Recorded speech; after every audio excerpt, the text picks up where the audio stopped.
The pose for today is bridge pose, or setu, bandha, sarvangasana. And then another more advanced variation of that is viparita, viparita, dandansana.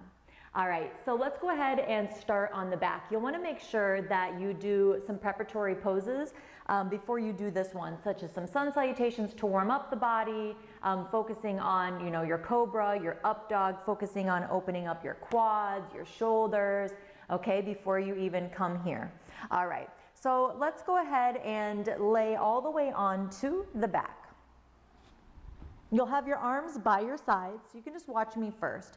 You'll want your feet to be under the knees. So eventually you can bring the heels in more towards the hips, but you don't need to do that now because that might shorten or compress your low back. So instead I'm gonna walk my feet out just a couple inches from my fingertips, all right? So that the ankles are pretty much under the knees. Feet are hip width, knees are hip width, so they're not in, they're not too wide. So only about 2 to 3 inches, okay? Arms by the sides, and you'll roll the shoulders under the back.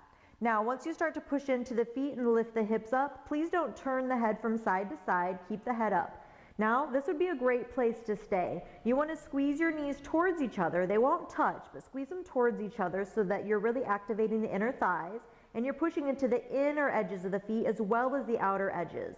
Interlace the hands behind the back if possible. That would be another variation. And then roll one shoulder under and the other shoulder. Make sure that your chin isn't right on your chest. If it is, just tip your head back just slightly and breathe here. Let your face be relaxed, making sure you're pushing into all 4 corners of the feet. If you can take it any further, try to let go of your glutes. Try not to let your glutes be squeezing here. Instead, we're using the smaller muscles, the gluteus medius on the side rather than the gluteus maximus. Don't worry if you don't get it today. Another thing you could do to start making it a little bit more advanced is see if you can bring the breath up into the chest and expand the rib cage. So you'll start the breath low and then bring it up. Expanding the ribs instead of the belly so much. Next variation, now this is where it starts to get really tricky. This is the other pose, is that you'd start to bring the hands under the back. Okay, so my fingertips are pointing away from each other. The backs of my wrists are probably about 2 inches apart. Now you could stay here, squeezing the knees towards each other.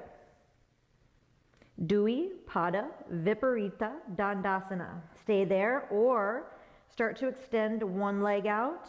You could switch or eventually both. Making sure your chin isn't right on your chest, breathing here. All 4 corners of the feet should be pushing down. Don't let the feet turn out to the sides. Then you can walk it out after you've done a few breaths. Slowly lower down, you can lift the heels. Lower down, bring the feet as wide as the mat, knees together to touch. Hands onto the belly, maybe the chest. Do some wrist stretches.